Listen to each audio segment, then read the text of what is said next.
नमस्कार दोस्तों, स्वागत है आप सभी का आपके अपने YouTube channel Shri Ram classes में।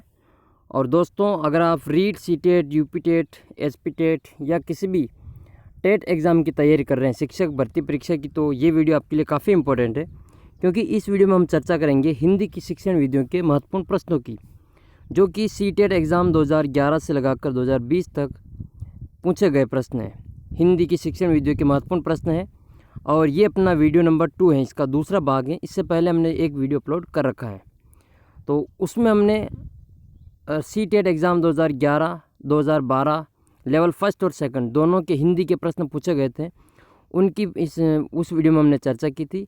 तो अगर वो वीडियो आपने नहीं देखा तो आप लिंक में इस वीडियो के डिस्क्रिप्शन बॉक्स में दे रहा हूँ या फिर इसके ऊपर आई बटन में दे दूँगा, तो आप वहाँ जो वो वीडियो देख सकेंगे। तो इस वीडियो में हम देखेंगे सीटेट एग्ज़ाम 2013 से आगे के प्रश्न, लेवल फर्स्ट और सेकंड दोनों के पूछे गए प्रश्नों की। तो आइए वीडियो को शुरू करते हैं। तो दोस्तों, ये सीटेट परीक्षा 2012 का पेपर आपके सामने है। लेवल फर्स्ट का कक्षा 1 से 5 तक के लिए जो पेपर हुआ था सीटेट 2012 का, वो भी सेकंड वाला यानी कि नवंबर में जो पेपर हुआ था वो वाला पेपर आपके सामने है। तो आइए देखते हैं इसमें हिंदी के पूछे गए प्रश्न को। सबसे पहला प्रश्न है अपने लिए, एक भाषा शिक्षक के लिए सर्वाधिक महत्वपूर्ण क्या है? भाषा का आकलन करना, बच्चों को भाषा प्रयोग के अवसर उपलब्ध करवाना, भाषा की त्रुटियों के प्रति कठोर रवैया अपनाना और भाषा की पाठ्यपुस्तक। तो एक भाषा शिक्षक के लिए सर्वाधिक महत्वपूर्ण है वो बच्चों को भाषा प्रयोग के लिए अवसर उपलब्ध करवाना, ये सबसे जो महत्वपूर्ण है। तो बी ऑप्शन जो इसका करेक्ट आंसर हो जाएगा। ये देखते हैं नेक्स्ट क्वेश्चन, प्रश्न नंबर 92 है। इसमें भाषा की कक्षा में एक शिक्षक को बच्चों से क्या अपेक्षा करता है? भाषा की कक्षा में एक शिक्षक बच्चों से क्या अपेक्षा करता है? फर्स्ट ऑप्शन है संस्कृतनिष्ठ भाषा में ही जवाब दे। सेकंड ऑप्शन है बच्चे अपनी मातृभाषा का प्रयोग बिल्कुल ना करें। बच्चे सवालों से बंधे बंधाए जवाब न दें और बच्चे सवालों से बंधे बंधाए जवाब दे। तो इसमें से जो शिक्षक क्या अपेक्षा रखता है बच्चों से, वो हमें इसमें से बताना है। तो करेक्ट आंसर हो जाएगा ऑप्शन नंबर सी। एक शिक्षक बच्चों से अपनी ये अपेक्षा रखता है कि वह बच्चे सवालों के बंधे बंधाए जवाब न दें। आइए देखते हैं नेक्स्ट क्वेश्चन, भाषा स्वयं में भाषा क्या है? तो भाषा एक नियमबद्ध व्यवस्था है, एक जटिल चुनौती है, एक विषय मात्र है या संप्रेषण का एकमात्र साधन है? तो करेक्ट आंसर हो जाएगा भाषा जो है वो एक नियमबद्ध व्यवस्था है। फर्स्ट ऑप्शन इसका जो करेक्ट आंसर है। ये देखते हैं नेक्स्ट क्वेश्चन, भाषा का प्रयोग किस संदर्भ में होता है वो हमें इसमें बताना है। तो केवल मुद्रित सामग्री में होता है, जीवन के विभिन्न संदर्भों में होता है, सी ऑप्शन है केवल परीक्षा में होता है और डी ऑप्शन इसका केवल पाठ्य पुस्तक में होता है। तो भाषा का प्रयोग जो जीवन के विभिन्न संदर्भों में होता है, बी ऑप्शन इसका करेक्ट आंसर है।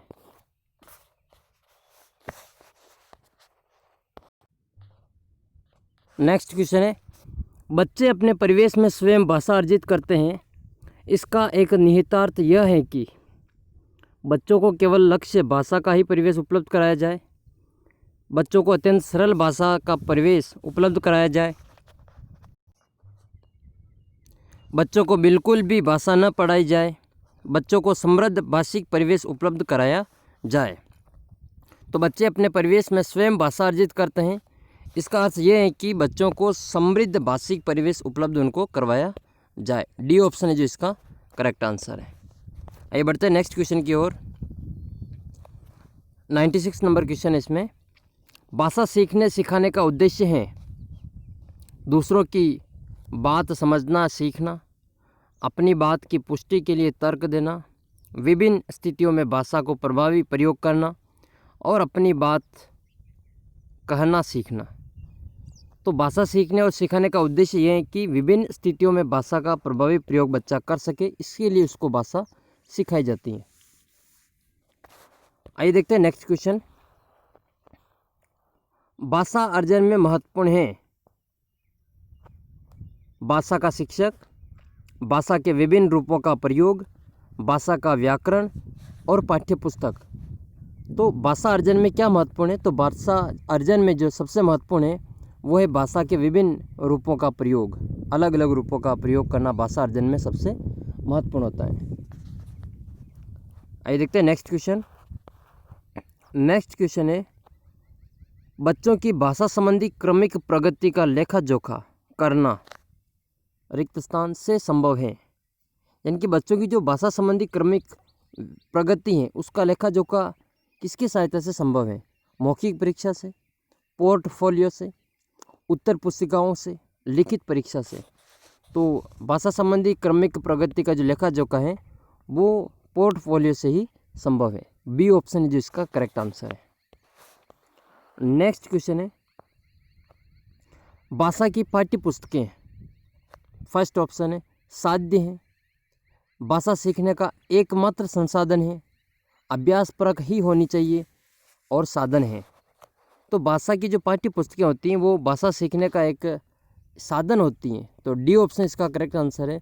वैसे साधन बी में भी है लेकिन ये एकमात्र संसाधन है, तो एकमात्र साधन पाठ्य पुस्तकें नहीं होती हैं, ये केवल भाषा सीखने का एक साधन होता है। तो डी ऑप्शन है जो इसका करेक्ट आंसर है। आइए देखते हैं नेक्स्ट क्वेश्चन। पत्र पत्रिकाएं भाषा सीखने में, जो भी पत्र पत्रिकाएं मैगजीन होती हैं वो भाषा सीखने में बाधक होती हैं, त्रुटियों को बढ़ावा देती हैं, बड़ों के पढ़ने की वस्तुएं, या फिर साधक है।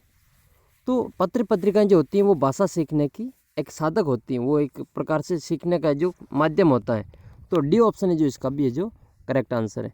दोस्तों ये सारे प्रश्न सीटेट एग्ज़ाम के हम सोल्व कर रहे हैं जो आए हुए हैं। किसी भी टेट एग्ज़ाम के लिए काफ़ी इंपॉर्टेंट क्वेश्चन है, क्योंकि बार बार प्रश्न जो रिपीट होते हैं शिक्षण वीडियो के। तो धीरे धीरे हम सभी विषय की शिक्षण वीडियो के प्रश्न इस प्रकार अपलोड करेंगे, तो आप चैनल को सब्सक्राइब कर सकते हैं। नेक्स्ट क्वेश्चन है, बच्चों की भाषा के आकलन का सर्वाधिक प्रभावी तरीका है लिखित परीक्षा, प्रश्नों के उत्तर देना, तीसरा ऑप्शन है इसका प्रश्न पूछना और पढ़ी गई सामग्री पर प्रतिक्रिया व्यक्त करना, और श्रुतलेख। तो बच्चों की भाषा के आकलन का जो सर्वाधिक प्रभावी तरीका है कि पाठ्य सामग्री पर प्रश्न पूछे जाएं और उस पर प्रतिक्रिया व्यक्त की जाए। सी ऑप्शन है जो करेक्ट आंसर है इसका। नेक्स्ट क्वेश्चन है, प्रश्न पूछना, प्रतिक्रिया व्यक्त करना, परिचर्चा में भाग लेना, वर्णन करना केवल साहित्यिक गतिविधियां हैं, भाषा आकलन के तरीके मात्र हैं, या भाषा सीखने और सिखाने तथा आकलन के तरीके हैं, या केवल शिक्षण पद्धति हैं। तो ये सारे ऊपर लिखे गए पॉइंट हैं वो भाषा सीखने और सिखाने और आकलन करने के तरीके हैं। तो सी ऑप्शन है जो इसका करेक्ट आंसर हो जाएगा। नेक्स्ट क्वेश्चन है इसमें, बहुभाषिक एवं बहुसांस्कृतिक कक्षा में फर्स्ट ऑप्शन इसका बच्चों को मातृभाषा का प्रयोग वर्जित होना चाहिए, बच्चों की मातृभाषा को समुचित सम्मान और स्थान देते हुए मानक भाषा से उसका परिचय कराना चाहिए, बच्चों को केवल मानक भाषा के प्रयोग के लिए पुरस्कृत करना चाहिए, और बच्चों की मातृभाषा का ही सदैव प्रयोग किया जाना चाहिए। तो बहुभाषिक और बहुसांस्कृतिक कक्षा में बच्चों की जो मातृभाषा है उसका समुचित सम्मान करना चाहिए और स्थान देते हुए मानक भाषा से भी उसका परिचय करवाना चाहिए। बी ऑप्शन जो इसका करेक्ट आंसर हो जाएगा। आइए देखते हैं नेक्स्ट क्वेश्चन। भाषा के व्याकरण की समझ को, जो भाषा की व्याकरण होती है उसकी समझ को केवल वस्तुनिष्ठ प्रश्नों के माध्यम से आंका जाना चाहिए, केवल लघुतर प्रश्नों के माध्यम से आंका जाना चाहिए, निबंधात्मक प्रश्नों के माध्यम से आंका जाना चाहिए, या फिर संदर्भ परक प्रश्नों के माध्यम से उसको आंका जाना चाहिए। तो भाषा के जो व्याकरण की समझ है उसको संदर्भ परक प्रश्नों से उसके माध्यम से उसको आंका जाना चाहिए। तो डी ऑप्शन जो इसका करेक्ट आंसर है। आइए बढ़ते हैं नेक्स्ट क्वेश्चन की ओर। प्रश्न नंबर है 105। निम्नलिखित में से कौन सा भाषा शिक्षण का उद्देश्य है? निजी अनुभवों के आधार पर भाषा का सृजनशील प्रयोग करना, भाषा सीखते समय त्रुटियां बिल्कुल न करना, भाषा की बारीकियों और सौंदर्य बोध को ही सही रूप से समझने की क्षमता को प्रोत्साहित करना, और भाषा के व्याकरण सीखने पर बल देना। तो भाषा शिक्षण का जो मुख्य उद्देश्य है वो है कि भाषा की बारीकी और उसका सौंदर्य बोध को सही रूप से समझने की क्षमता को प्रोत्साहित करना। सी ऑप्शन है जो इसका करेक्ट आंसर हो जाएगा। नेक्स्ट क्वेश्चन की ओर बढ़ते हैं हम। नेक्स्ट क्वेश्चन, अब ये जो हिंदी के प्रश्न पूछे, अब हम नेक्स्ट पेपर में चलते हैं। लेवल 2 के प्रश्नों की हम अब चर्चा करेंगे। 18 नवंबर 2012 को ही आयोजित सीटेट एग्ज़ाम जो लेवल 2 का पेपर है वो हम देखेंगे हिंदी के प्रश्नों के साथ। तो दोस्तों ये है सीटेट एग्ज़ाम 2012 लेवल 2 का पेपर, क्लास 6 से 8 तक का परीक्षा आयोजित हुई थी 18 नवंबर 2012 को। और ये इसका जो सेकंड पेपर जो होता है वो ये वाला है, नवंबर में होने वाला। तो आइए देखते हैं हिंदी के पूछे गए प्रश्नों को। प्रश्न है भाषा, फर्स्ट ऑप्शन है जानने का अर्थ, उसका व्याकरण जानना है। सीखने सिखाने में पाठ्य पुस्तकों का विशेष महत्व होता है। सी ऑप्शन है जीवन की विभिन्न स्थितियों को साधती है। डी ऑप्शन है व्याकरण पर ही आधारित है। तो भाषा क्या है? भाषा जीवन की विभिन्न स्थितियों को साधती हैं। तो भाषा एक ऐसा माध्यम है जिसके द्वारा हम अपने विचारों को दूसरों के साथ रख सकते हैं। तो सी ऑप्शन है जो इसका करेक्ट आंसर हो जाएगा। नेक्स्ट क्वेश्चन है,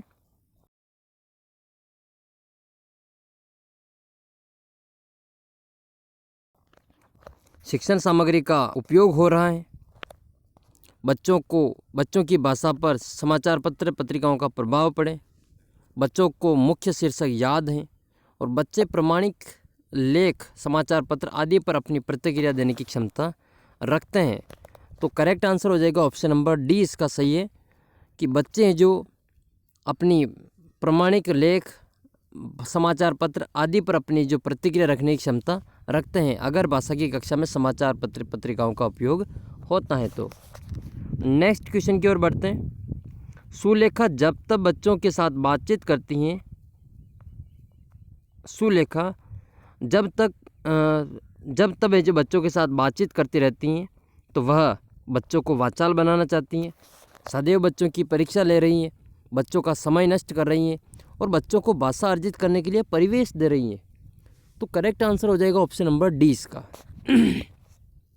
कि भाषा है जो सीखने के लिए उसको परिवेश देने का कार्य सुलेखा कर रही है, क्योंकि वो जब भी बच्चों से बातचीत करेगी तो बच्चों के जो मन में भाषा के प्रति जो उत्सुकता जिज्ञासा जो उत्पन्न होगी सीखने के प्रति। सुमन बचपन से ही गुजराती बोल समझ लेती हैं, वह कभी विद्यालय नहीं जाती हैं, यह किसका उदाहरण है? भाषा अर्जन का, सुमन की प्रतिभा का, भाषा सीखने का और भाषा में पिछड़ने का। तो ये जो सुमन कभी भी स्कूल नहीं गई है, विद्यालय नहीं गई हैं, फिर भी वह गुजराती बोल लेती है, तो ये अपने परिवेश का फ़र्क है, यानी कि उसका अर्जित किया उस भाषा को, तो भाषा अर्जन का ही उदाहरण होगा। करेक्ट आंसर हो जाएगा option number A. Next question है, भाषा में सतत एवं व्यापक मूल्यांकन का उद्देश्य क्या है? भाषा में सतत एवं व्यापक मूल्यांकन का उद्देश्य क्या है? केवल बच्चों की कमियां जानना, केवल यह जानना कि बच्चों ने कितना सीखा, बच्चों को उत्तीर्ण अनुत्तीर्ण श्रेणी में रखना और बच्चों द्वारा भाषा सीखने की प्रक्रिया को जानना और समझना। यही होता है भाषा में सतत और व्यापक मूल्यांकन का उद्देश्य कि बच्चों द्वारा जो सीखी गई भाषा है, भाषा सीखने की जो प्रक्रिया है उसको जानना और उसको वापस समझना। डी ऑप्शन जो इसका करेक्ट आंसर हो जाएगा। भाषा में जो CCE है उसका जो मेन उद्देश्य होता है वह यही होता है। करेक्ट आंसर इसमें। नेक्स्ट क्वेश्चन है, सस्वर पठन का मुख्य उद्देश्य क्या है? सस्वर पठन का मुख्य उद्देश्य क्या है? मौन पठन करना, बच्चों की पढ़ने संबंधी झिझक को समाप्त करना, बोलकर पढ़ना, द्रुत गति से पढ़ना। तो भाषा में ये जो सस्वर पठन किया जाता है उसका मुख्य उद्देश्य ये होता है कि बच्चों की पढ़ने संबंधी जो मन में झिझक होती हैं उसको जो दूर करना इसका मुख्य उद्देश्य होता है। सस्वर पठन का जो यही मुख्य उद्देश्य होता है। नेक्स्ट क्वेश्चन है 52 नंबर प्रश्न, भाषा शिक्षण में कौन सा बिंदु सबसे कम महत्वपूर्ण है? सबसे कम महत्वपूर्ण कौन सा है? भाषाई अभ्यास होना चाहिए, ये भी भाषिक परिवेश ये भी होना चाहिए, पाठ्य सामग्री और परीक्षाएं।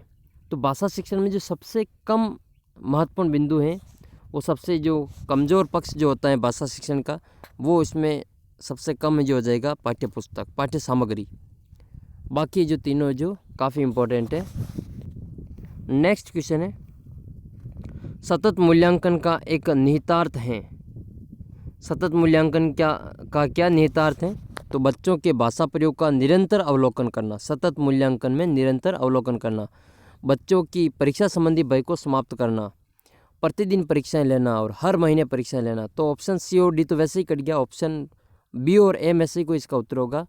तो भय समाप्त करना ये इसका मुख्य उद्देश्य नहीं होता है। सतत मूल्यांकन का जो मुख्य है वो बच्चों में भाषा प्रयोग का निरंतर अवलोकन करना।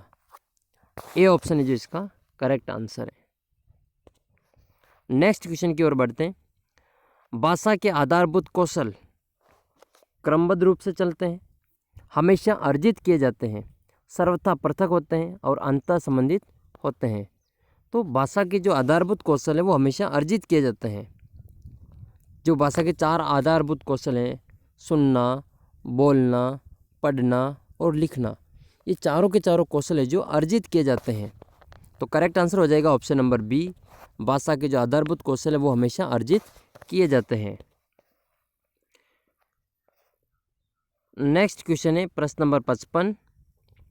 शिक्षक की स्वयं की भाषा प्रयोग की कुशलता है। शिक्षक की स्वयं की भाषा प्रयोग की कुशलता। फर्स्ट ऑप्शन है भाषा के बच्चों के भाषा प्रयोग के लिए आदर्श प्रस्तुत करती हैं, बच्चों के भाषा प्रयोग पर कई प्रभाव नहीं डालती हैं, बच्चों की आलंकारिक भाषा प्रयोग के लिए प्रेरित करती हैं, उन करने के लिए बाध्य करती हैं। तो करेक्ट आंसर हो जाएगा ऑप्शन नंबर ए।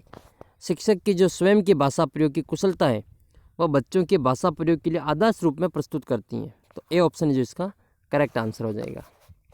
आइए बढ़ते हैं नेक्स्ट क्वेश्चन की ओर। नेक्स्ट क्वेश्चन है इसमें, भाषा अर्जन और भाषा अधिगम में महत्वपूर्ण अंतर क्या है? भाषा अर्जन और भाषा अधिगम में महत्वपूर्ण अंतर क्या है? फर्स्ट ऑप्शन है इसमें भाषा की कठिनाई स्तर, भाषा की पाठ्य पुस्तक, भाषा सीखने सिखाने की पद्धति और भाषिक परिवेश उपलब्धता। तो करेक्ट आंसर हो जाएगा ऑप्शन नंबर डी, भाषिक परिवेश की उपलब्धता। ये भाषा अर्जन और भाषा अधिगम का महत्वपूर्ण अंतर है। डी ऑप्शन है जो इसका करेक्ट आंसर है। 57 नंबर प्रश्न है, भाषा की पाठ्य पुस्तकों में रिक्त स्थान से संबंधित पाठ होने चाहिए। संस्कृति के, साहित्य के, विज्ञान के या फिर ये सभी। तो भाषा की पाठ्य पुस्तक में विज्ञान के पाठ नहीं होने चाहिए, तो इसमें सी ऑप्शन तो वैसे ही कट गया, इसका मतलब सी नहीं है, तो इसमें ये सभी वाला भी नहीं है। संस्कृति और साहित्य में से कोई एक ऑप्शन होगा, तो ऑप्शन बी इसका करेक्ट आंसर हो जाएगा कि भाषा की पाठ्य पुस्तक में साहित्य से संबंधित पाठ होने चाहिए। आइए बढ़ते हैं नेक्स्ट क्वेश्चन की ओर। आकलन। तो आकलन क्या है? मूलतः शिक्षक केंद्रित होता है, केवल यह बताता है कि बच्चे ने क्या नहीं सीखा। भाषा सीखने सिखाने की प्रक्रिया का एक अभिन्न अंग है आकलन, और पाठ की समाप्ति पर ही किया जाता है। तो ऐसा तो जरूरी नहीं है पाठ की समाप्ति पर ही किया जाता है आकलन। तो सी ऑप्शन इसका करेक्ट हो जाएगा कि भाषा सीखने और सिखाने की जो प्रक्रिया होती हैं, जो प्रोसेस होती है, उसका एक अभिन्न पार्ट है, उसका अंग है ये आकलन। सी ऑप्शन जिसका करेक्ट आंसर होगा। बात करें प्रश्न नंबर 59 की। 59 नंबर प्रश्न है, मौखिक भाषा के आकलन का सर्वोत्तम तरीका क्या है? मौखिक भाषा के आकलन का सर्वोत्तम तरीका क्या है? किताब पढ़ना, अंत्याक्षरी, प्रश्नों के तयशुदा उत्तर देना और अनुभव बांटना और बातचीत करना। तो मौखिक भाषा के आकलन का सबसे बढ़िया तरीका जो होगा वो ये होगा कि अनुभव बांटना और आपस में बातचीत करना। डी ऑप्शन जो इसका करेक्ट आंसर हो जाएगा। नेक्स्ट क्वेश्चन है 60 नंबर प्रश्न। स्वाभाविक अभिव्यक्ति, कल्पनाशीलता, कौशल और सोच को विकसित करना भाषा शिक्षण को किसी प्रकार की दिशा नहीं देता है। भाषा शिक्षण का एकमात्र उद्देश्य है, भाषा शिक्षण का उद्देश्य नहीं है, भाषा शिक्षण का एक महत्वपूर्ण उद्देश्य है। तो करेक्ट आंसर हो जाएगा ऑप्शन नंबर डी, भाषा शिक्षण का एक महत्वपूर्ण उद्देश्य है। डी ऑप्शन जो इसका करेक्ट आंसर होगा। नेक्स्ट क्वेश्चन है, तो ये हमने 15 प्रश्न 2012 की सीटेट एग्ज़ाम नवंबर में होने वाला जो पेपर होता है उसकी की, और लेवल 2 के भी हमने 15 प्रश्न देखे थे। अब नेक्स्ट हम जो सीटेट 2013 के प्रश्न देखेंगे लेवल 1 के। तो आइए देखते हैं। तो दोस्तों ये है सीटेट एग्ज़ाम 2013 का पेपर आपके सामने, जो 28 जुलाई 2013 को हुआ था। प्राथमिक स्तर यानी कि कक्षा 1 से 5 का लेवल 1 का पेपर। और आइए देखते हैं इसमें हिंदी की जो शिक्षण वीडियो के प्रश्न पूछे गए थे हिंदी भाषा के, वो प्रश्न हम इस वीडियो में देखते हैं। तो चलते हैं। तो आइए देखते हैं दोस्त, प्रश्न नंबर 106, बच्चों की मौखिक भाषा का सतत आकलन करने का सबसे बेहतर तरीका क्या है। दोस्तों आप देखना कि किस प्रकार के जो प्रश्न बार बार रिपीट होते हैं। ये प्रश्न है जो लास्ट वीडियो में हमने चर्चा की थी, यानी कि लास्ट पेपर में हमने चर्चा की थी, और ये वापस 2013 वाले पेपर में भी वापस पूछ लिया गया है कि बच्चों की मौखिक भाषा का सतत आकलन करने का सबसे बेहतर तरीका जो लास्ट अपने पेपर में आया था वो था अनुभव बांटना और बातचीत करना, उसके माध्यम से सर्वोत्तम तरीका है जो होता है। तो इसमें देखते हैं किस प्रकार का जो उदाहरण दिए गए हैं, ऑप्शन दिए गए हैं। फर्स्ट ऑप्शन इसका शब्द पढ़वाना, बच्चों के प्रश्न पूछना, प्रश्नों के प्रश्न उत्तर पूछना, विभिन्न संदर्भों में बातचीत और सुने सुनाए को दोहराने के लिए कहना। तो मौखिक भाषा के जो सतत आकलन की बात कर रहे हैं तो सही उत्तर हो जाएगा इसमें ऑप्शन नंबर सी, विभिन्न संदर्भों में बातचीत। बातचीत के माध्यम से ही बच्चों में मौखिक जो भाषा होती है उसका अच्छे से तरीके से विकास किया जा सकता है। तो करेक्ट आंसर हो जाएगा ऑप्शन नंबर सी। देख सकते हैं आप ये कि बच्चों की मौखिक भाषा का सतत आकलन करने का सबसे अच्छा तरीका है विभिन्न संदर्भों में बातचीत करना। भाषा शिक्षण में सतत और व्यापक आकलन का उद्देश्य, ये भी प्रश्न रिपीट है। आप देखेंगे कि ये प्रश्न पिछले पेपर में भी पूछे गए थे।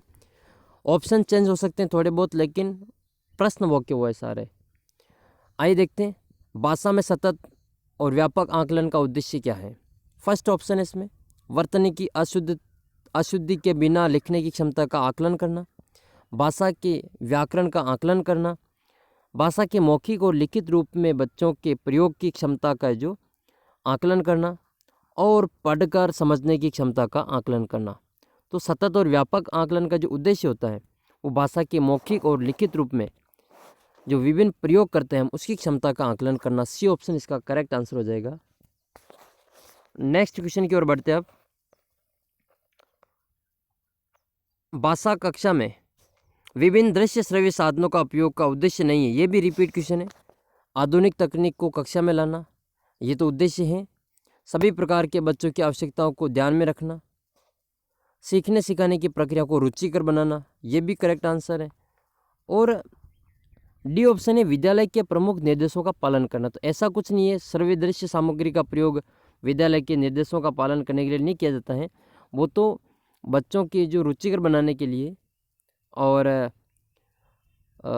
विभिन्न प्रकार की जो बच्चे होते हैं उनकी आवश्यकताओं को ध्यान में रखकर, जो व्यक्तिगत विभिन्नता है उनको ध्यान में रखकर, और आधुनिक तकनीक जो है उसको कक्षा में बच्चों के सामने लाने का जो एक माध्यम हो जाता है दृश्य श्रव्य साधनों का उपयोग करके। तो डी ऑप्शन इसका करेक्ट आंसर हो जाएगा। ये इसका उद्देश्य बिल्कुल ही नहीं है। तो अगले क्वेश्चन की ओर बढ़ते हैं हम। पाठ्य पुस्तक की भाषा, ये भी रिपीट क्वेश्चन है। देखो दोस्तों, अगर आपने मेरा जो पहला वीडियो था सीटेट एग्ज़ाम 2011 और 12 वाला जो वो पेपर अगर आपने देखे हैं तो उसमें आपको पता चलेगा कि किस प्रकार के प्रश्न बार बार है जो सीटेट एग्ज़ाम तथा अन्य सभी कॉम्पिटिटिव एग्ज़ाम्स टेट एग्ज़ाम में जो रिपीट होते हैं। तो आइए देखते हैं 109 नंबर प्रश्न।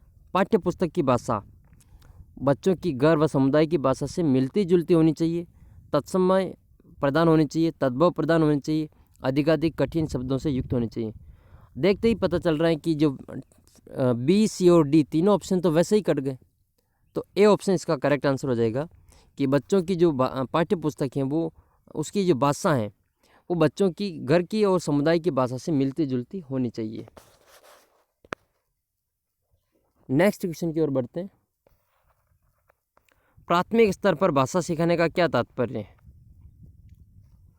भाषा वैज्ञानिक तथ्य स्पष्ट करना, भाषा का व्याकरण सीखना, उच्च स्तरीय साहित्य पढ़ना और भाषा का प्रयोग सिखाना।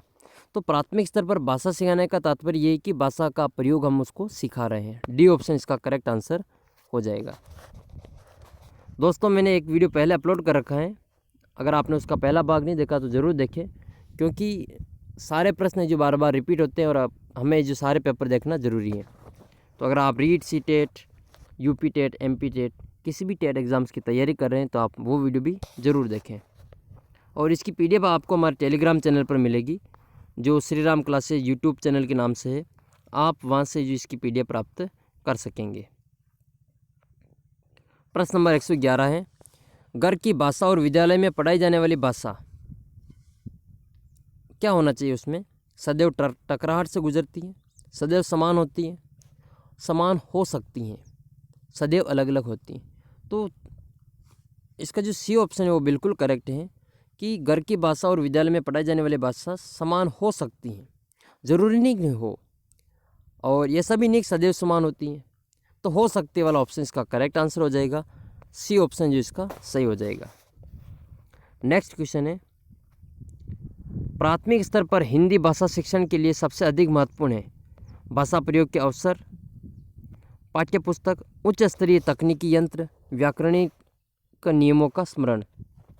तो जो प्राथमिक स्तर पर हिंदी भाषा शिक्षण का सबसे अधिक महत्वपूर्ण है वो है इसमें भाषा प्रयोग के अवसर। बच्चों को अधिक से अधिक भाषा प्रयोग का अवसर दिया जाना चाहिए। नेक्स्ट क्वेश्चन है इसमें, हिंदी भाषा जो प्रयोग के विविध रूपों को जानने के लिए सर्वाधिक उपयोगी साधन हो सकता है। बाल साहित्य की विविध उपयोग, शिक्षण की विधियों का संपूर्ण ज्ञान, सुंदर ढंग से छपी पुस्तकें, उच्च स्तरीय लेखन सामग्री। तो ऑप्शन सी और डी तो वैसे इसमें कट गया, बी ऑप्शन भी इसमें कमज़ोर है। तो ए ऑप्शन इसका बिल्कुल परफेक्ट आंसर है कि बाल साहित्य का विविध उपयोग करके जो हिंदी प्रयोग के विविध रूपों को जानने के लिए सर्वाधिक उपयोगी साधन हो सकता है। नेक्स्ट क्वेश्चन देखते हैं। 114 नंबर प्रश्न है, कक्षा 1 और 2 के बालकों के लिए किस तरह की कहानी का उपयोग करेंगे? जो बहुत छोटी हो, बहुत सारे पात्र हों, केवल 2 ही पात्र हों, जिसमें शब्दों, वाक्यों और घटनाओं का वर्णन की शैली चित्रात्मक हो। बच्चे चित्रों को देखकर अधिक खुश होते हैं, उनसे जल्दी सीखते हैं। तो बच्चों की किताबों में आपने भी देखा होगा कि जो कहानियाँ होती हैं वो चित्रों के माध्यम से समझाई गई होती हैं। तो डी ऑप्शन इसका करेक्ट आंसर हो जाएगा कि अगर ऐसी किताबें हो जिसमें चित्रों के द्वारा जो कहानियाँ सिखाई गई हों तो उससे बच्चे जल्दी सीखते हैं। तो करेक्ट आंसर हो जाएगा ऑप्शन नंबर डी, जिसके शब्दों और वाक्यों और घटनाओं में के वर्णन की शैली चित्रात्मक हो। नेक्स्ट क्वेश्चन है, प्राथमिक स्तर पर भाषा शिक्षण की प्राथमिकता होनी चाहिए केवल बोलकर पढ़ने की क्षमता विकसित करना, कहानी और कविता के द्वारा केवल श्रवण कौशल का विकास करना, बच्चों की रचनात्मकता और मौलिकता को पोषित करना, बच्चों की चित्रांकन क्षमता का विकास करना। तो प्राथमिक स्तर पर जो भाषा शिक्षण है वो प्राथमिकता होती है बच्चों की जो चित्रांकन क्षमता है उसका विस्तार करना। तो डी ऑप्शन इसका जो करेक्ट आंसर होगा। प्रश्न नंबर 116 है, पढ़ने का प्रारंभ वर्णमाला से होना चाहिए, कहानियों से होना चाहिए, कविताओं से होना चाहिए, अर्थपूर्ण सामग्री से होना चाहिए। तो पढ़ने का जो प्रारंभ है वो अर्थपूर्ण सामग्री से होना चाहिए। डी ऑप्शन इसका करेक्ट आंसर है। आइए बढ़ते हैं नेक्स्ट क्वेश्चन की ओर। भाषा के बारे में कौन सा कथन उचित है?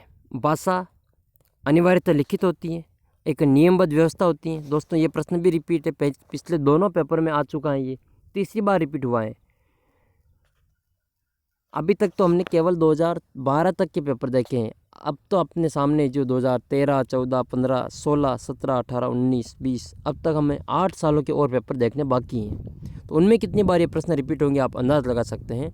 ये अब तक है जो केवल 3 साल के पेपर में ही ये चौथी बार है जो अब रिपीट होने वाला है। तो बी ऑप्शन इसका करेक्ट आंसर हो जाएगा, भाषा नियमबद्ध व्यवस्था होती है। 118 नंबर प्रश्न है, प्राथमिक कक्षाओं में रोल प्ले जो भूमिका निर्वाह होती है उसका मुख्य उद्देश्य क्या होना चाहिए? बच्चों की अभिनय सिखाना, एक पद्धति के रूप में इसका उपयोग करना, विभिन्न संदर्भों में भाषा प्रयोग के अवसर प्रदान करना, बच्चों को अनुशासित रखना। तो सी ऑप्शन जो इसका करेक्ट आंसर हो जाएगा, विभिन्न संदर्भों में जो भाषा प्रयोग के अवसर प्रदान करना। घुमा फिरा के प्रश्न उसी ऑप्शन के ऊपर मिलेंगे आपको, जो बार बार रिपीट हो रहे हैं। हमारे परिवेश, भाषा हमारे परिवेश में बिखरी मिलती है, यह कथन किस पर लागू होता है? ये भी है जो आपके जो रिपीट क्वेश्चन है, भाषा प्रयोगशाला पर, अखबार पर, विज्ञापन पर या साइन बोर्ड पर। तो भाषा हमारे परिवेश में बिखरी मिलती है, ये जो भाषा प्रयोगशाला पर है जो नहीं लागू होता है, क्योंकि इसमें भाषा प्रयोगशाला में हम इतनी बोलते हैं, ज़्यादातर जो अपने अखबार में, विज्ञापन में, साइन बोर्ड में, सभी में अपने भाषा सीखने को देखने को मिलती हैं। नेक्स्ट क्वेश्चन है, कक्षा में कुछ बच्चे लिखते समय वर्तनी संबंधी त्रुटियां करते हैं, एक भाषा शिक्षक के रूप में आप क्या करेंगे? तो शब्दों का सही रूप से लिखते हुए बच्चों को दोनों तरह के शब्दों का अवलोकन करके अंतर पहचानने का अवसर देंगे। उन्हें सख्त निर्देश देंगे कि वे आगे से गलती न करें, उनकी त्रुटियों पर बिल्कुल ध्यान नहीं देंगे और उनसे उन्हीं शब्दों को 20 बार लिखने के लिए कहेंगे। तो शब्दों का सही रूप से लिखते हुए बच्चों को दोनों तरह के शब्दों का अवलोकन करके उनमें अंतर पहचानने का अवसर देंगे। तो दोस्तों, ये वीडियो काफ़ी लंबा हो जाएगा, इसलिए अब नेक्स्ट प्रश्नों को हम अगले वीडियो में चर्चा करेंगे। अगले वीडियो में हम 2013 के ही जो पेपर है उसमें हम देखेंगे लेवल 2 के प्रश्नों को, जो हिंदी शिक्षण विधियों के पूछे गए थे। इसके लिए आप चैनल को सब्सक्राइब कर सकते हैं। आप हमारे यूट्यूब चैनल को ये टेलीग्राम लिंक से जो आप हमारे को ज्वाइन कर सकते हैं, ताकि आपको ये जो इनकी PDF सभी वहाँ पे जो उपलब्ध हो जाएगी। तो अगर आपने जो पहला वीडियो नहीं देखा तो उसका लिंक मैं दे दूँगा, आप वहाँ से वो वीडियो देख सकेंगे। आई बटन में लिंक दिया गया है या फिर जो नीचे डिस्क्रिप्शन बॉक्स में भी आपको लिंक मिल जाएगा। तो धन्यवाद दोस्तों, मिलते हैं अगले वीडियो में। तब तक आप इस वीडियो को अधिक से अधिक शेयर करें अपने मित्रों के साथ, ताकि जो टेट का एग्ज़ाम की तैयारी कर रहे हैं उनको जो इससे काफ़ी फ़ायदा हो सके। वीडियो पूरा देखने के लिए आपका बहुत बहुत धन्यवाद।